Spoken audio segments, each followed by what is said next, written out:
Fala aí, eu sou o Luiz Otávio. Eu sou a Ana Cláudia, nós somos os dois faladores. E o tema de hoje é: cadê a oposição?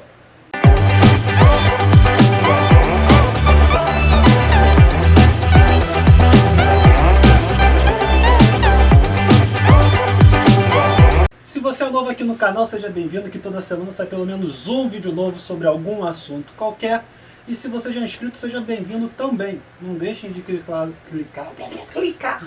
no sininho para receber as notificações e escrever nos comentários se vai concordar com a gente ou não. E ainda deixar o seu joinha aí, né, fazer esse pedido encarecido.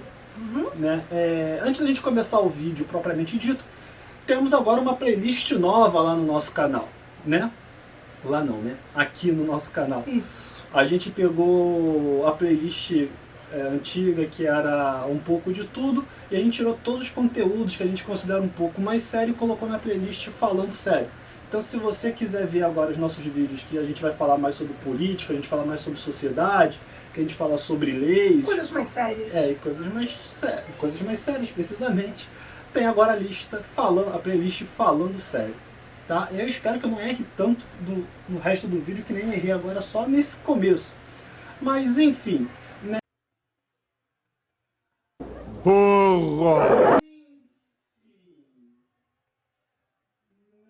O nosso tema de hoje é: cadê a oposição? Porque já tem uns 2 anos, né? 2 anos e alguns meses de governo Bolsonaro. Não, 2 anos. Fez agora em janeiro, eu acho. Então, 2 anos e alguns meses, né? A gente ainda tá em janeiro. Verdade, a gente já está em janeiro. Tá fazendo 2 anos, não tô bem não, hein? Tá fazendo 2 anos do governo Bolsonaro, e uma pergunta que a gente ouve muito a televisão, a mídia fazendo é: cadê a oposição? Né? Você quer começar a falar ou eu começo a falar? Pode começar. Posso começar? Pode começar. Essa pergunta é uma pergunta que me incomoda muito, eu devo dizer. Porque eu acho que vale a pena a gente tentar compreender, e dentro da minha visão, né, do que seria a política, do panorama atual, a situação da oposição hoje no Brasil.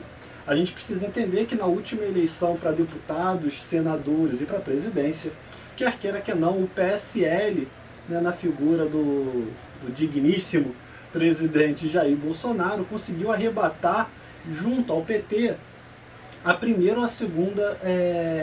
Foi a primeira bancada do PSL, segunda, né? o PT. A primeira bancada em termos de quantidade na Câmara dos Deputados. Depois vem o PT, e aí depois você tem uma pulverização, né, desses partidos. Sendo majoritário o Centrão. Sendo majoritário o Centrão. Então os partidos ditos de esquerda, né, e aí eu vou tentar incluir também a galera de centro-esquerda, eles acabaram ficando numa quantidade de votos, ou seja, uma quantidade de deputados menor do que o Centrão hoje, que está com o governo, e a própria direita mais extrema, que já cresceu apoiando o Bolsonaro. Então, quando você pergunta assim, cadê a oposição? Você está dando uma falsa impressão de que não tem ninguém fazendo nada e de que o governo está fazendo o que quer e os partidos de esquerda ou centro-esquerda estão de braços cruzados vendo a caravana passar. Porque também assim, estávamos acostumados a, por exemplo, a época que o PT foi oposição, né? E aí você vai ter o período... todo período que ele não estava no poder, ele era oposição. E aí ele fazia uma oposição muito ruidosa. Sim. Né? E quando ele vem pro governo, você vai ter a direita fazendo oposição, meio que no início, meio timidamente, não sabendo fazer essa oposição. Até porque o Lula entrou com uma popularidade gigantesca, e se manteve, né, assim durante boa parte do governo dele, tanto que ele se reelegeu e elegeu a Dilma depois. E aí, mais tarde, principalmente na última eleição da Dilma, a reeleição da Dilma, que as coisas estavam meio complicadas realmente, é que a oposição vai começar a encontrar meio que o seu caminho para fazer o trabalho dela. Mas o que eu acho também interessante dizer é que quando você vai ter todo o processo do impeachment da Dilma, isso foi um choque muito grande para toda a esquerda, claro, principalmente para o PT, que era o maior foco, né, midiático de oposição, porque eu também acho que é importante você deixar bem claro isso. O que a mídia considera como oposição, o que é realmente uma oposição. Eu queria falar sobre isso mais à frente. Mas se você quiser continuar, não, e aí eu acho importante deixar claro que eu acho que o próprio PT também, ele não encontrou inicialmente uma voz, porque ele meio que se perdeu ao longo desse processo, não se reencontrou, não se reconstruiu, se manteve inicialmente presa à ideia do Lula livre, que era a única oposição que eles sabiam fazer, e depois que Lula foi solto, ninguém mais sabia fazer nada. E tem timidamente algumas manifestações. Com isso, outras figuras de esquerda, de centro-esquerda, tiveram um crescimento razoável, até mesmo na mídia, como, por exemplo, o próprio partido do PSOL, e vários, como Freixo, Boulos, que acabaram ganhando Boulos, né? uma visibilidade maior na mídia. E aí você acredita que há uma oposição na medida que ele está sendo visto na mídia, né? E o próprio Ciro Gomes, que começou a fazer uma série de... mas não exatamente porque a mídia foi atrás dele, mas porque ele foi encontrar um caminho na internet para se encontrar com as pessoas, para se encontrar com a sociedade, com grupos, com representatividade, para estar discutindo e estar falando sobre o Brasil e apresentando as ideias dele. E eu acho que é importante, né, chamar a atenção para isso, para essa questão quantitativa mesmo que eu queria falar, antes de aprofundar nessa questão da visão da mídia, que eu acho que na verdade vai acabar sendo o foco central do vídeo em algum momento. Os partidos de oposição, eles estão tentando. Então, por exemplo, você falou do Ciro Gomes, o PDT apresentou uma proposta de reforma da Previdência. Ele apresentou, ele falou, a gente tem essa proposta aqui, a gente não concorda com essa, a gente acha que é necessário, mas tem essa aqui. Na verdade, essa proposta de reforma já foi apresentada no plano de governo quando ele se candidatou a presidente. Verdade. Então, assim, ele já tem uma proposta madura, construída, não digo que é a melhor ideia do mundo, é sensacional, incrível, uau, ele descobriu a pólvora. Não acho, mas é indiscutível que ele tem um amadurecimento dessas ideias ao longo de toda a construção do projeto de governo dele e depois que ele continua discutindo e continua ainda hoje discutindo as propostas que ele tem, como por exemplo a Previdência, como para vários outros aspectos. E o que eu acho interessante é que às vezes a gente também se esquece que a oposição se faz principalmente com ideias e não simplesmente com a oposição. O que é oposição no sentido que a gente às vezes entende? Do não concordo. Estou contra você por uma questão ideológica, filosófica, então tudo que você faz eu acho que é errado, mas eu também não apresento nada no lugar. E eu acho que é nesse ponto, talvez, que as oposições se percam. Com exceção, realmente, do Ciro, que às vezes apresenta, às vezes não, ele sempre apresenta ideias e propostas do que poderia ser feito no lugar. Então não é só uma crítica vazia, no sentido de que eu vou me opor e vou dizer que eu não concordo com você. Eu acho que o próprio Boulos, né, o PSOL, eles tentam apresentar propostas também, assim, eles têm um estilo até mais combativo como partido e tentam apresentar umas propostas muito mais à esquerda do que o próprio PDT costuma apresentar, mas eles tentam apresentar propostas, né? E aí você tem alguns partidos que vão se aproximando, seja do PSOL, alguns partidos que vão se aproximando, seja do PDT, para tentar construir um conjunto ali de ações. E aí o que a gente está querendo dizer com isso, né, uma das ideias do vídeo, é fazer, cara, a oposição está tentando fazer.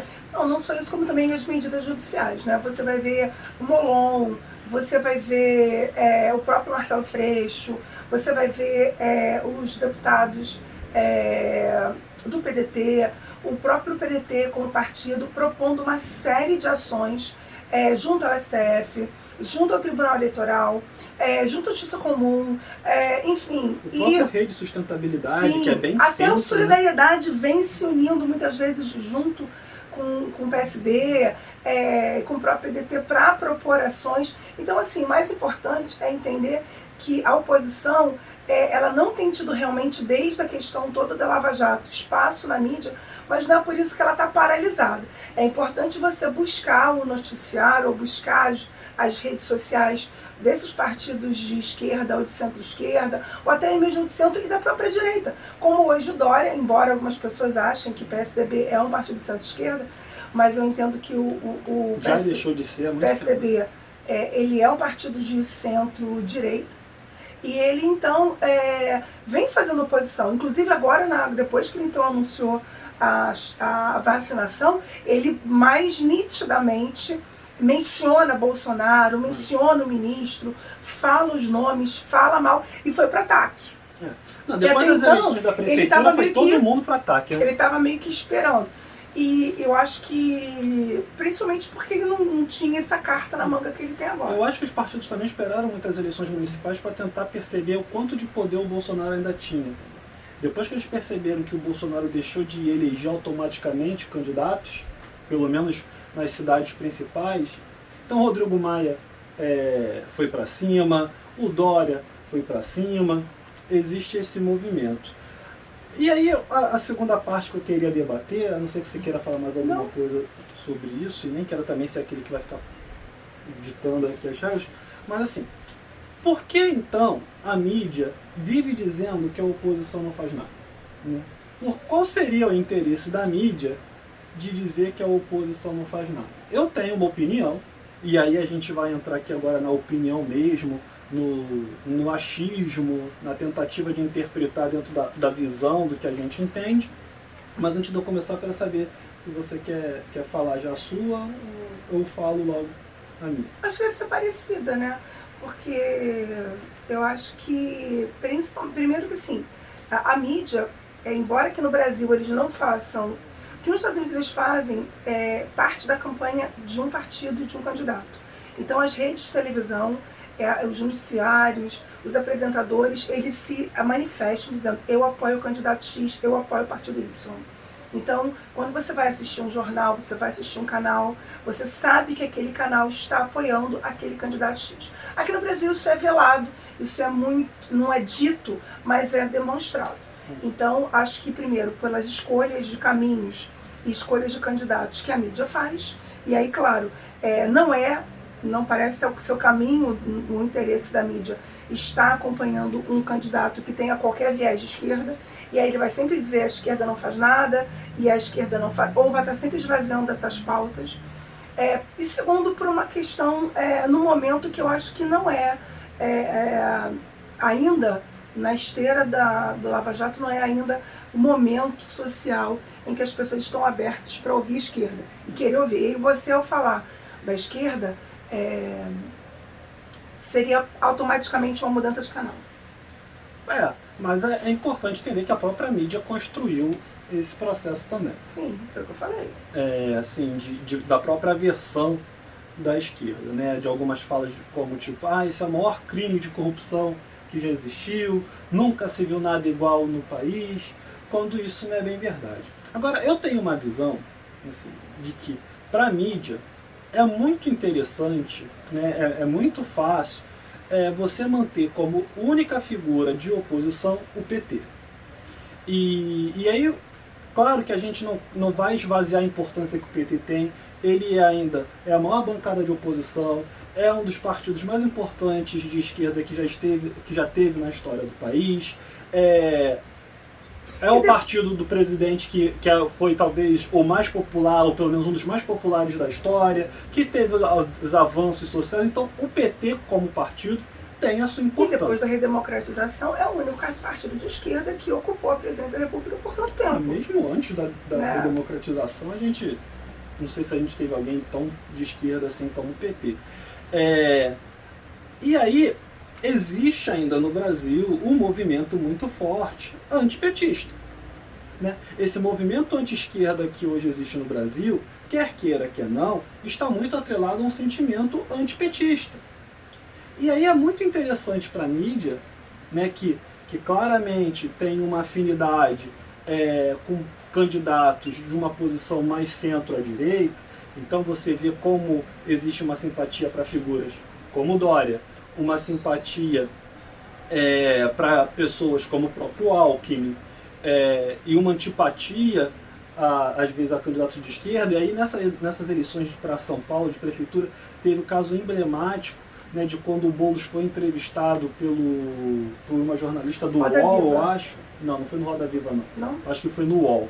Ele foi entrevistado, posso estar falando errado, mas eu acho que foi no UOL, porque foi pela internet, foi um programa menor, em que na última pergunta dele, a entrevistada faz um monte de senões, né? Ela faz uma pergunta enorme. Havia um tempo para fazer a pergunta e responder, era um tempo único.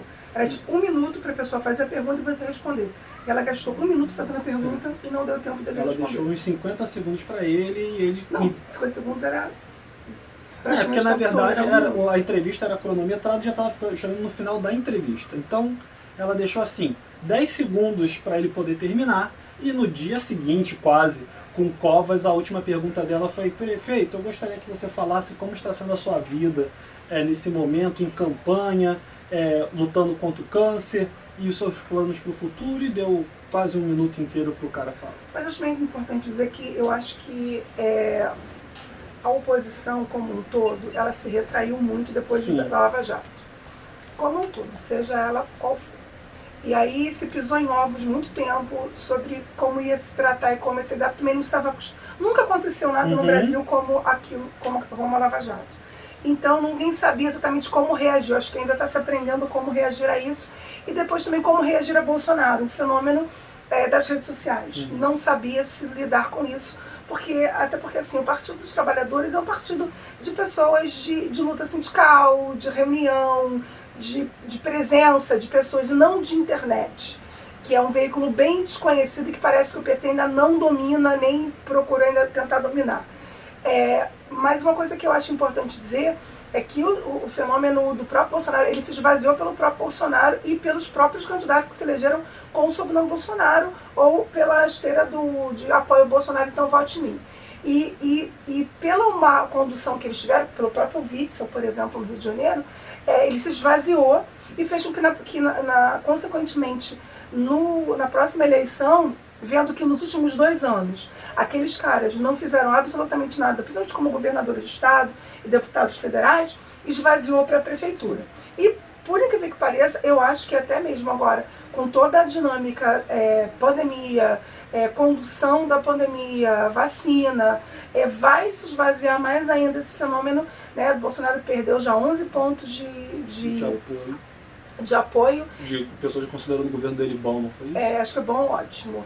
E assim, eu acho que esse esvaziamento vai de uma forma fortalecer. Mas, de novo, eu acho que a questão da visibilidade hoje, ela está muito mais ligada à internet do que às mídias. Hoje você, às vezes, aparece, você vê o Big Brother, vai estrear agora, um monte de influencer, de youtuber.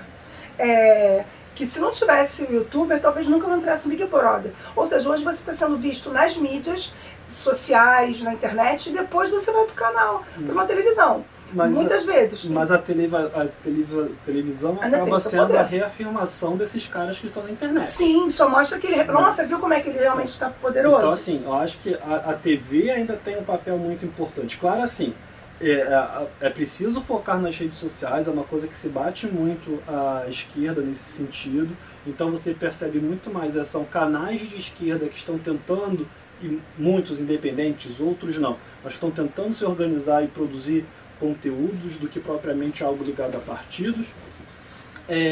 Mas só o que eu queria falar para poder concluir meu raciocínio então, a mídia trabalha com essa dicotomia de que esquerda é o PT e você tem a situação que é o Bolsonaro. E aí você fica assim, não, Bolsonaro contra PT, Bolsonaro contra PT, Bolsonaro está esfarelando e o PT ainda existe, quer queira que não, esse movimento antipetista que eu falei agora há pouco.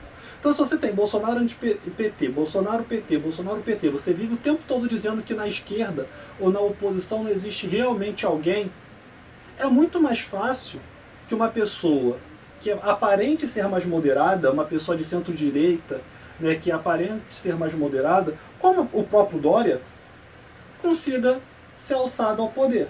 Porque se a pessoa não aguenta mais o Bolsonaro, que é de extrema direita, e a pessoa não quer votar na esquerda, porque a única visão que ele conhece de esquerda é a existência do PT, um centro aqui, ele começa a se destacar. Em parte, o que o Ciro, inclusive, está tentando fazer, se ele vai ser bem sucedido ou não, é mostrar que ele pode se aproximar muito bem do centro para conseguir se afastar dessa figura do PT, do Lula em si. O problema também da esquerda é que, assim, o PT ficou muito tempo no poder. E os partidos de esquerda aceitaram. E os partidos de esquerda, não, e fizeram parte, muitos deles fizeram parte, tendo algum cargo, alguma função, alguma coisa ligada ao PT, porque ele que estava no poder. E eles eram próximos. E era a primeira experiência de esquerda, de algo semelhante e a aí isso. Você vai ter essa aproximação. Então, realmente, isso acontece também aqui no Rio de Janeiro, por exemplo, acontecia muito com a coisa do Brizola. Mas só que o Brizola morreu. Uhum. Então ninguém mais fala de fulano é brizolista. Hoje até o Brizola até está sendo resgatado como uma lembrança positiva. Mas durante muito tempo você ser um brizolista era negativo no Rio de Janeiro. Aí depois veio a época de César Maia. Por exemplo, Eduardo Paes era ligado a César Maia. César Maia que veio de Brizola, se não me engano. Que veio de Brizola. Que ele era o cara... A mesma coisa como acontecia com o Lula. Que foi a geração César Maia e Garotinho. E aí você vai ter uma série de pessoas que estão ali hoje no poder. O próprio Cabral. Uma série de pessoas que estão ligadas ou a Brizola ou a César Maia no Rio de Janeiro. E aí Índio da Silva, um monte de políticos no Rio de Janeiro, eles vieram da escola César Maia ou da escola Brizola. E depois veio a escola Sérgio Cabral. Que ele meio que veio um pouquinho nessa esteira, mas que depois ele criou uma escola própria e criou um grupo próprio, e todo mundo até achava que ele vinha para candidato. Eu acho até que ele era um candidato muito natural para a presidência da República. Quando se estourou todo o escândalo. Na verdade, ele deu até uma sumida antes de estourar o escândalo, porque acho que ele já sabia do que ia acontecer e tentou meio pesão, que... Né? E aí deixou essa herança maldita aí, o pesão, que veio da escola Cabral. E aí, você vai ver a mesma coisa, isso eu estou falando na questão de centro-direita. Uhum. E é a mesma ideia, você vai ter agora essa ligação que você fez com relação ao Dória e ao prefeito de São Paulo. O Mário Covas. Não é Mário Covas, não. É o filho do Covas, o prefeito de Mas São não Paulo. é Mário, acho que o Mário Covas é o pai. O Covas. O Covas. Também porque ele era vice do Dória. Então é a escola, meio que o grupinho do Dória no poder em São Paulo. Então você vai ter esses nichos, né? E hoje você também tem esses nichos do Bolsonaro, que são uma série de pessoas que se elegeram governadores, deputados, ou usando o próprio sobrenome Bolsonaro, ou usando a figura, né? Ou a imagem, ou dizendo ele me apoia e tô aqui por isso. Só que essas coisas a gente está vendo que não funcionam, não estão dando certo. E aí as pessoas foram para uma outra busca. Eu acho que o grande caminho é o mesmo caminho que o Bolsonaro trilhou. E não é exatamente Facebook, Instagram ou YouTube. Por incrível que pareça, eu acho que o grande caminho é o WhatsApp. Que eu acho que é muito mal usado. Não sei nem se deveria ser usado como ferramenta política, mas é essa ferramenta que eles utilizam para passar principalmente as fake news, as informações, as mídias de ataque do gabinete do ódio, é o WhatsApp. Não é nem as redes sociais. As redes sociais só confirmam para o pessoal do WhatsApp. As redes sociais soltam para que depois possa ser pulverizado. Aí vai pesquisar na internet, acha uma postagem no Facebook. Acha um vídeo no YouTube. Mas se você pensar no grande grosso da população, eles usam o WhatsApp para se comunicar. Nem todo mundo está em rede social, nem todo mundo está em Facebook, nem todo mundo está no Instagram, nem todo mundo está no YouTube. Mas está todo mundo no WhatsApp. A grande questão do WhatsApp é que você tem um problema legal muito sério ali, né? Da criação de fazendas de celulares para que você possa ficar retransmitindo mensagens iguais ou com conteúdo semelhante. Eu só queria falar uma coisa do que você falou assim, que não está dando certo, ou observar se não vai dar certo. O Witzel já caiu. Né? E o Witzel caiu porque ele não tinha nenhuma base de sustentação. Ele se ligou ao nome do Bolsonaro, resolveu romper, e aí ele não tinha nada ele não tinha que sustentasse ele. Ele não tinha um gabinete. Mesmo que ele tivesse um gabinete, mesmo que ele tivesse um plano de governo, ele não tinha nenhuma sustentação política. Não, mas acho que quando você forma um gabinete, você forma um projeto, você tem que naturalmente ter pessoas ao seu redor que te ajudam a construir isso. Ninguém constrói isso sozinho. Você vê o próprio Ciro, ele fala. Ele tem uma série de pessoas que construíram com ele aquele projeto, que ele sai defendendo aquele livro que ele está defendendo, de projetos do Brasil. Mas o que eu estava querendo chamar a atenção em relação a isso é que, por exemplo, o Brizola, há quantos anos o Brizola não se envolveu com política? Há quantos anos o Brizola não desenvolveu uma linha de pensamento filosófico político? E aí, a partir dele, foram surgindo outros. Você vê o César Maia, quer queira que não, numa duração de tempo menor, Mas o César Maia também, ele ficou um tempo maturando ali, ele ficou um tempo junto do Brizola aprendendo, e ele, quer queira que não, o próprio Conde, né? Hoje o Conde, ninguém lembra do Conde, mas o Conde foi um cara que cresceu na escola César Maia, que aí ele se elege prefeito, depois ele tenta a reeleição, acaba perdendo para o César Maia, por sinal foi uma das vezes que eu vi alguém tomando a maior surra num debate, porque tudo que o Conde falava, o César Maia vinha em cima, e o Conde ficava sem pai nem mãe. O Cabral, você falou, tentou fazer isso, mas o Cabral não teve tempo. Então ele conseguiu colocar o pezão ali e acabou. Acho até que a loucura do Cabral com relação à ganância do Cabral, ela estava muito mais ligada realmente a esse enriquecimento do que exatamente um projeto de poder. Não sei até, enfim, onde que ele se perdeu exatamente. Mas é só para, acho que até para a gente encerrar, né? Que a gente já está começando a devagar. Mas só registrando o grande papel que a mídia tem realmente nisso, né? Eu não descarto que a gente não pode esquecer o WhatsApp, e a gente não pode esquecer as redes sociais e tal, mas aí precisa que a gente entenda o discurso da mídia, né? A leitura, a interpretação do discurso é fundamental, seja você de esquerda, seja você de direita. Ah, então não vou mais assistir a Globo.